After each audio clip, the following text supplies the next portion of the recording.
Hola, hola, ¿qué tal? ¿Cómo están todos y todas los que me siguen aquí en podcast JP27, Carlos Lave, su servidor, actualmente presentándome al Congreso por Juntos por el Perú con el número 27.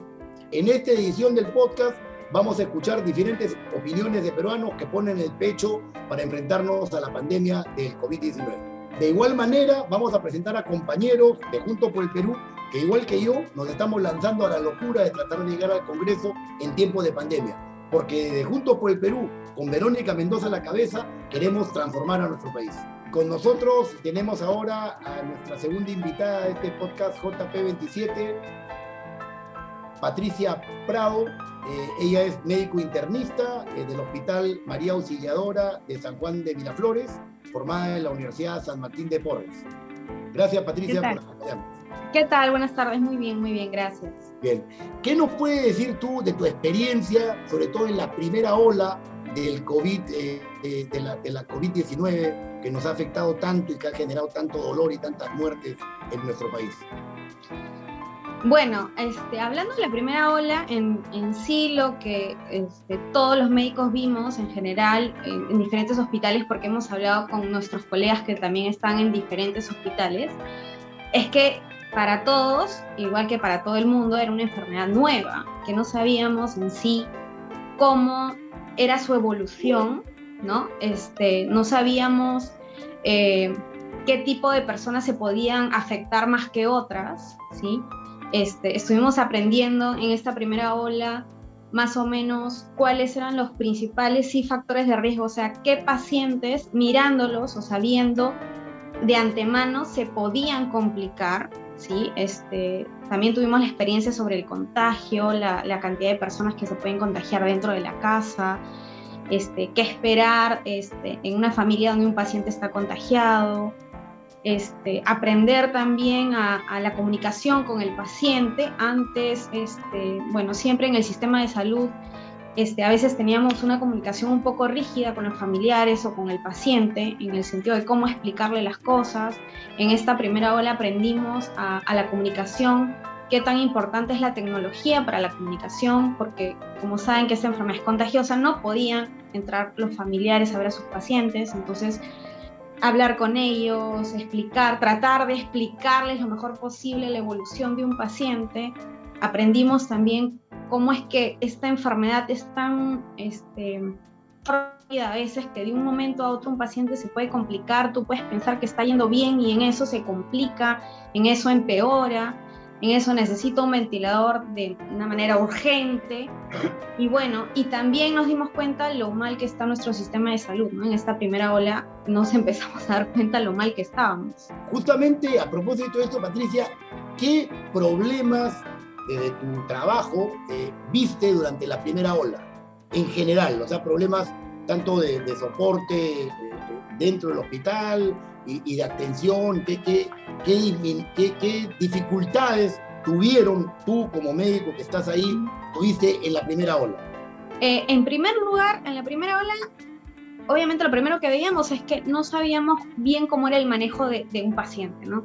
Como se ha visto y se ha visto en muchos canales y muchas opiniones de diferentes médicos, al comienzo usábamos muchos medicamentos que en un laboratorio parecía que funcionaban, pero después ya en estudios se vieron que en los pacientes no funcionaban, ¿no? La ivermectina, la hidroxicloroquina, acitromicina, en casi todos los pacientes usábamos antibióticos, acitromicina, ceftriaxona, usábamos corticoides, pero en bolos, es una enfermedad que nos mantuvo como en estado de guerra, que es lo que se dice, y tratamos muchas cosas, intentamos darle muchas cosas a los pacientes porque en sí no sabíamos cómo manejar la enfermedad, ¿no? Entonces, eso es una cosa, ¿no? Que no tiene tratamiento, en sí no lo tiene todavía. Dos, nuestro sistema de salud es muy deficiente y nos dimos cuenta en el sentido de que, por ejemplo, mi hospital, que es un hospital antiguo que tiene más de 30 años, solamente en ese momento, cuando empezó la primera ola, tenía 6 camas UCI. Y nuestra población actual, ese hospital tiene una población de 2 millones de habitantes. O sea, ¿cómo para 2 millones de habitantes vamos a tener 6 camas UCI?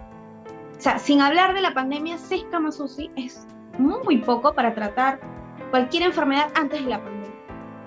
Claro. Para 2 millones de habitantes es irrisoria esa cantidad de camas.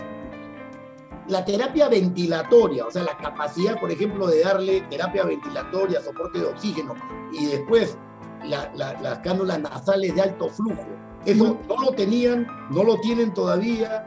La verdad es que nuestro hospital no fue considerado como un hospital COVID. El hospital que fue considerado un hospital COVID fue el hospital de Villa El Salvador, que está muy cerca a mi hospital, que era un hospital nuevo, que tenía toda la implementación nueva. Sí tenía muy poco personal de salud, pero tenía toda la implementación porque era un hospital nuevo. Entonces decidió el Estado de que ese hospital debería ser un hospital, el hospital COVID, y nosotros un hospital para tratar todo lo que era no COVID. Eso fue así en marzo, pero en marzo, cuando empezó la pandemia, yo en ese momento salí de vacaciones, regresé, y mi jefe me dijo, mira, Pati, hemos abierto una sala de 6 camas para pacientes sospechosos, y si ya confirmamos que es COVID, lo derivamos a este hospital que es COVID, ¿no? Entonces, al inicio, nadie quería entrar, obviamente, porque todo el mundo tenía miedo y es razonable. Nadie sabía si de verdad te protegía la mascarilla, la otra mascarilla y todo el implemento que usamos. Entonces, fuimos muy pocos los médicos que, apoyando a nuestro jefe, dijimos, ok, ya yo voy a entrar, me voy a cuidar, voy a tener todo el cuidado posible y voy a entrar. Entonces entramos y teníamos 2 pacientes sospechosos, y si eran positivos los mandamos. Obviamente, cuando creció esta ola, el hospital se vio la necesidad de abrir más camas, abrir una UCI para COVID. Entonces ya cuando estábamos a la mitad de la primera ola, ya teníamos, solo de COVID, teníamos aproximadamente 20 camas UCI. Solo de COVID, ¿no? La UCI general estaba en otro lado, ¿sí?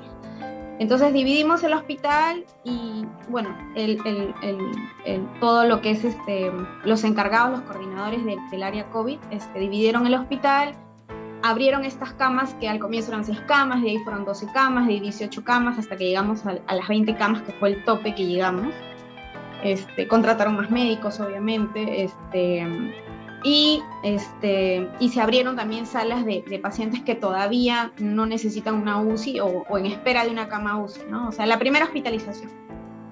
Ya cuando estaba terminando la primera ola, más o menos en julio, agosto, que ya estaba un poco como de bajada, ya no había tanto ingreso, el hospital recibió una donación de España y nos capacitaron para usar las cánulas de alto flujo, para usar el snorkel. Tuvimos mucha capacitación de españoles que nos donaron eso al hospital, ¿no? Exactamente no sé quién hizo la gestión, pero nos capacitaron, nos explicaron, todo virtual, y nos dieron la donación. Y bueno, teníamos que informar obviamente cómo iban los pacientes con eso, y cómo cuidamos lo que nos habían donado, porque al final es una donación, ¿no? Entonces, como que con eso mejoró también.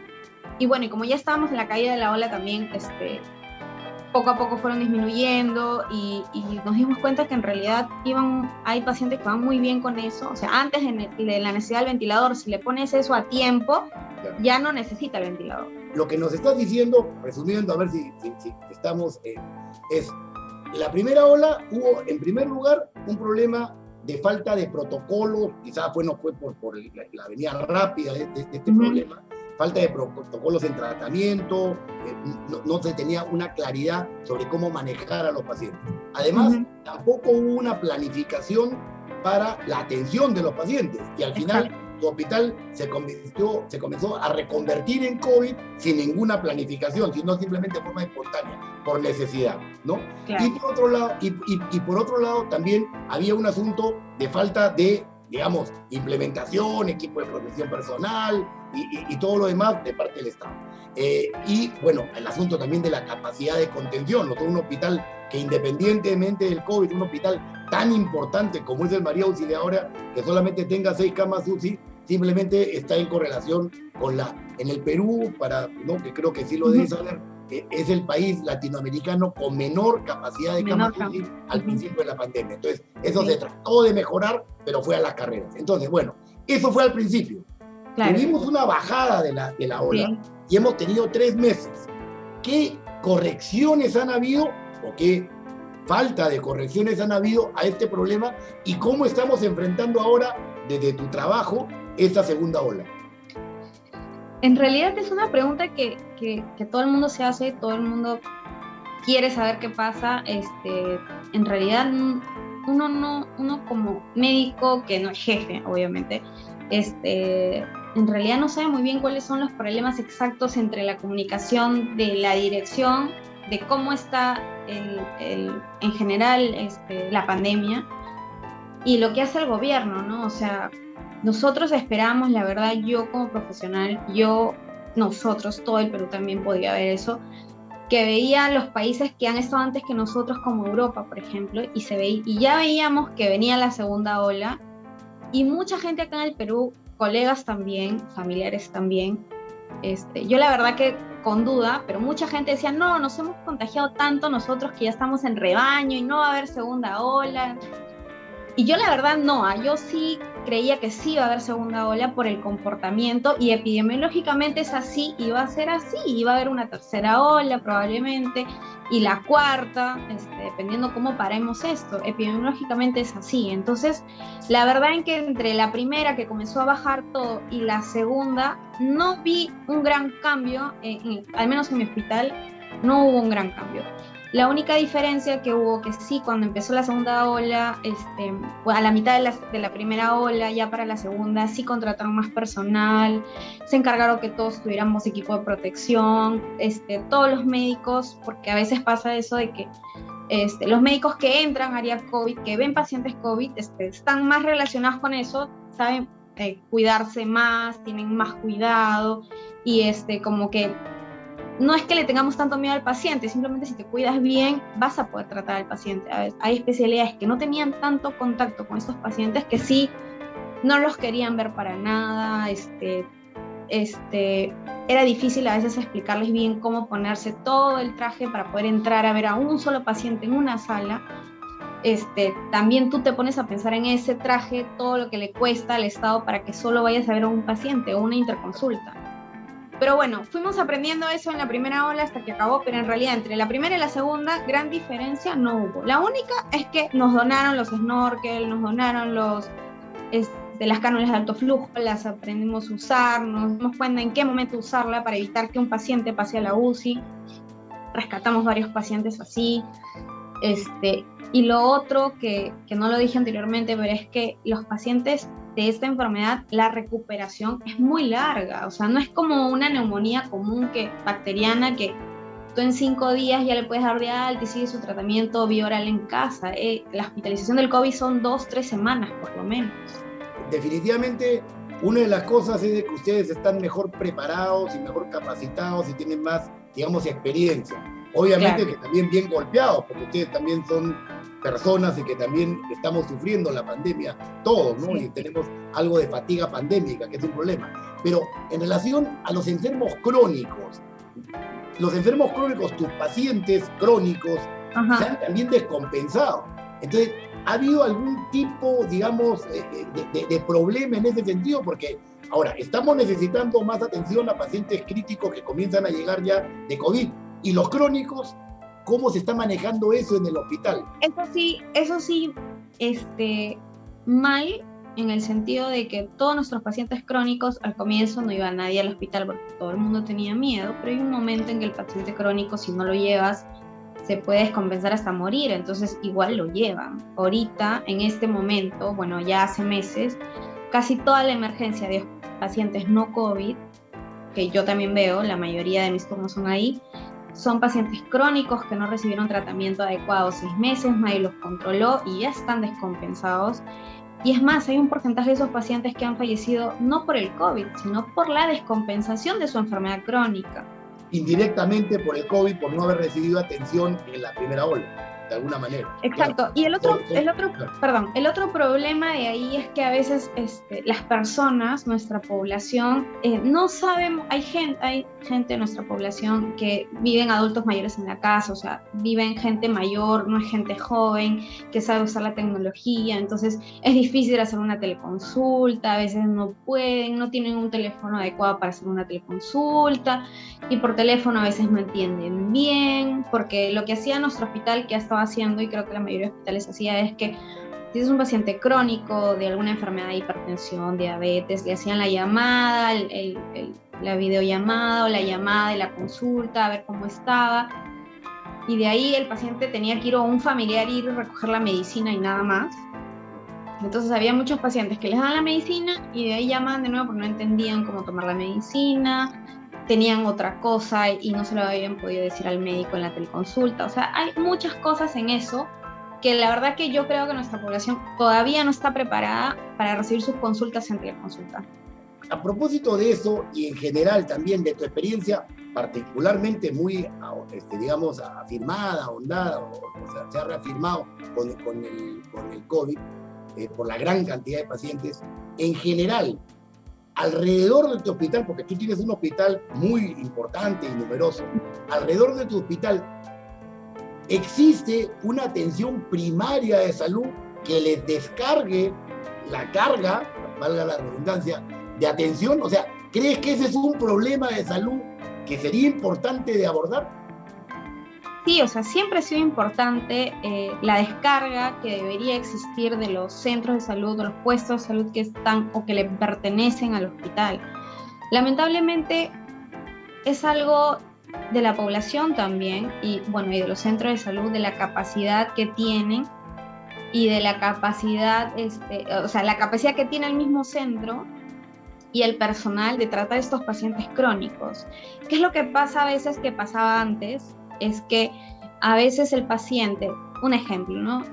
Tenía un dolor de cabeza, e imaginaban que era algo malo y querían que lo vea un neurólogo. Si lo veía un médico general en su posta y le explicaba y lo evaluaba bien y le decía, no, esa cefalea es tensional o esa cefalea es por una enfermedad crónica, que puede ser, el paciente insistía que quería que lo vea un neurólogo porque pensamos que el especialista es el que te tiene que ver de todas maneras. Y entonces mandaban a esos pacientes al hospital, el hospital se satura de pacientes que a veces van a la consulta por cosas que en realidad se podrían resolver en la consulta primaria. Y es un tema de la consulta primaria, de lo que puedan solucionar, y también de las personas, nosotros, en general la población, que a veces, que la verdad que nuestra población se deja llevar mucho por los buenos pastillas, por todo lo que le dice todo el mundo a un paciente, ¿no? Entonces, ese es el tema, ¿no? Ahora, en la pandemia, o que al comienzo todos los centros de salud, las postas cerradas, lo único que le queda a los pacientes era ir al hospital porque el hospital sí está abierto. Cuando más se necesita la atención primaria con la gente, han cerrado los puestos y centros de salud.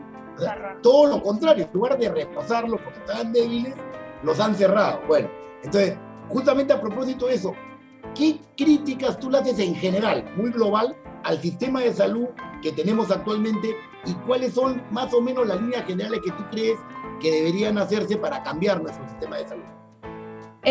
Por ejemplo, comparándolo con España nomás, que en realidad nosotros tenemos profesionales hace pocos años, más o menos unos 4 años, 5 de repente, se abrió acá la especialidad de medicina familiar.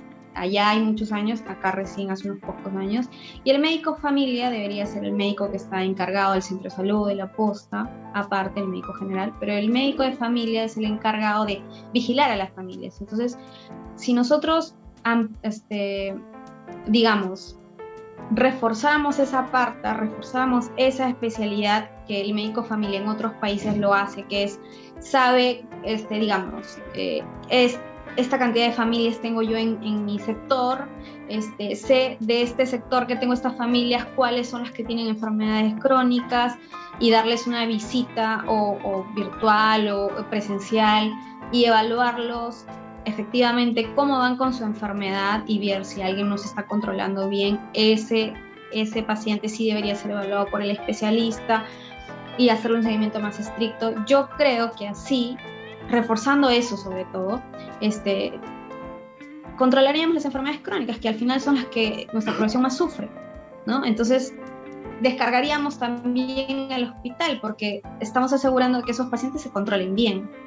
Orientar la salud, la atención de la salud a una atención primaria de la salud como el eje fundamental, ¿no? Eso me parece, claro, empoderando y teniendo más médicos de familia y teniendo la salud cerca a la familia y conociendo a la gente y haciendo una atención continuada y dirigida a la persona y no a la enfermedad, ¿no? O sea, quitar un poco la cuestión hospitalocéntrica que hay en la atención de salud y dejando, por lo tanto, a los especialistas, como tú, que eres un internista, yo soy reumatólogo, ¿no? Y también internista, y que nosotros veamos en los hospitales a los pacientes que deben verse con más tranquilidad, con más capacidad de poder resolverles el problema con la enfermedad crónica, pero en la atención primaria se puede contener a la gran mayoría de las consultas, ¿no? Bueno, creo que sí sería importante, ¿no? Esa es más o menos la posición que maneja. Me parece muy interesante tu punto de vista, coincide también en general como lo que creo que se plantea incluso a nivel mundial, que la atención primaria de salud debe ser el eje de cualquier sistema de salud y eso es lo que hay que promover y impulsar. Ahora, cambiando un poco de tema, pero siempre en relación a la pandemia y a tu trabajo, ¿cómo llevas tú tu vida familiar? Normalmente nosotros los médicos trabajamos mucho. Yo antes trabajaba en el hospital y trabajaba en una clínica, hacía casi 300 horas al mes. Cuando ya tuve mi hija, obviamente eso cambió, solo me quedé trabajando en el hospital, obviamente para estar con ella. Cuando empezó la pandemia, lo que decidimos fue que mis papás se queden conmigo en la casa, con mi esposo, porque me ayudan con mi hija, porque decidí no tener nana, porque era un riesgo tener una persona en la casa que tiene su casa, que obviamente va a querer ir a ver a su familia, se va a transportar en un transporte público, es lo más común, y se pueda contagiar y pueda traer el virus a la casa. En ese sentido, yo estoy en la casa, gracias a Dios, con mis papás, mi esposo, mi hijita, y prácticamente la única persona que sale en la casa soy yo al trabajo, y yo que sé cómo cuidarme, soy la que casi todas las compras las hago yo, muchas cosas las compramos virtualmente, o sea, por aplicación. Mi esposo es médico ocupacional y él trabaja desde la casa, muy pocas veces también sale si tiene que ir a ver alguna empresa, pero casi todo él también lo hace de la casa, entonces esa es la manera que nosotros tenemos de cuidarnos, ¿no? Yo que ya venía a venir la segunda ola, me di cuenta, por ejemplo, que para fiestas este año la gente salía a comprar, a hacer sus compras de fiestas, como siempre lo ha hecho la población y todo el mundo lo extrañaba. Y la verdad, en nuestra casa decidimos no salir a ningún lado, nunca fuimos a un restaurante a comer, por ejemplo, porque por más que esté ventilado y todo, yo sí tenía mucho miedo, porque en realidad no sabes quién se puede sentar al costado tuyo. Puede ser un poco exagerado, pero la verdad es que yo decidí eso. Entonces, nosotros, por ejemplo, para fiestas, todo virtual, no fuimos a ningún centro comercial, no fuimos a ningún lado, no salimos, todo en la casa. Y bueno, y tampoco visitas de nadie, todo virtual, o sea, no saludamos a nadie, no vimos a ningún familiar. Por ahí sí era muy necesario con toda la protección del caso, pero si no, la verdad no, ninguna fiesta, ninguna reunión, ni nada de eso. Y bueno, y hasta ahora, gracias a Dios, todo está bien. Mi familia, mi núcleo no se ha contagiado a nadie, la verdad que espero que sea así siempre, pero igual, pues, ¿no? O sea, básicamente eso. Y una pregunta en relación a, estamos en el principio del fin con la llegada de la vacuna, definitivamente, con todos los problemas y tal que pueden tener. ¿Te han vacunado? ¿Ya saben? Sí, ¿Ya sí, tienes? sí. El día martes llegaron las vacunas al hospital y el miércoles empezaron a vacunar. Yo tuve turno el jueves y el jueves me vacunaron. La verdad que no hubo ningún problema en mi hospital. Mandaron bien la lista, todos nos empadronaron en diferentes grupos de acuerdo al apellido. El personal nos hicieron firmar un documento. Después de la vacuna nos hicieron sentarnos en un lugar para que por si acaso alguien tenga alguna reacción. Está todo muy bien, muy tranquilo, no sentí nada, la verdad, no tuve ninguna reacción ni nada, ni dolor, ni nada. Perfecto, eso es una cosa muy importante y además es una cosa que hay que resaltar, porque justamente, bueno, mi esposa también es médico y también ya ha sido vacunada, y efectivamente con algunos, de repente, pequeños problemas lógicos de logística y tal, y de repente de distribución de las vacunas y esto, pero es algo importante de que se ha empezado. Hemos empezado con una buena cantidad para hacer el primer envío, 300.000 vacunas. En Chile el primer envío fueron 30.000 y la capacidad de vacunación de nuestros profesionales de la salud, principalmente enfermeras, es bastante alta y está demostrándose porque está en un ritmo y ojalá que se mantenga, y eso hay que apoyar. Creo que eso es algo importante. Bueno, Patricia, ¿y qué recomendación tú le harías en general a la gente, ya para ir despidiéndonos en relación a esto, con la llegada de la vacuna, que es una buena noticia, pero con todavía la necesidad de seguir cuidándonos por bastante tiempo con todas las medidas generales? ¿Qué recomendaciones tú darías? Claro, o sea, como se dice, uno, para estar seguros de que la vacuna está protegiéndonos, es un conjunto, no uno solo. Entonces, uno tiene que estar cuidándose como el primer día, todos los días. A veces uno, efectivamente yo también estoy a veces cansada de eso, pero tenemos que seguir. Es muy difícil, y la verdad que yo lo veo siempre, casi todos los días, ahora más que la primera ola, que eso, me olvidé de decirlo.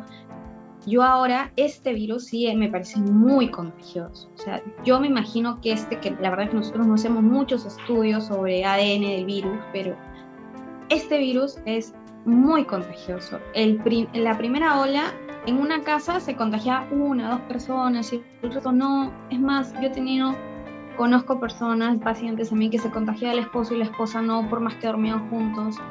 En cambio, toda la familia se contagia. Todos. Y por eso vemos en las noticias de familias enteras a veces que todos mueren. O sea, empieza uno, el otro, y así es. Esta, que es mucho más contagiosa, por más que estemos cansados, la verdad, tenemos que cuidarnos mucho más. Es muy difícil. Ahorita uno piensa que está cansado. Cuando un paciente, un familiar está enfermo, no saben lo mal que uno lo pasa. O sea, como familiar, ni siquiera como el enfermo, como familiar, uno, si ve mal a un familiar directo, es muy difícil verlo mal, buscar oxígeno por todos lados, buscar camas. No hay camas. Yo he intentado ayudar gente que me ha llamado y me ha dicho, doctora, por favor, ayúdame, necesito una cama UCI, no me importa, en cualquier lugar, en clínica, y no he encontrado en ningún lado. Es muy difícil eso. O sea, es desesperante ver a un familiar en casa, ver que se está ahogando porque no hay oxígeno y morir. Eso es peor que uno esté cansado de cuidarse. Entonces, tenemos que seguir cuidándonos hasta que el 60% por lo menos de la población esté vacunada. Y para eso falta mucho.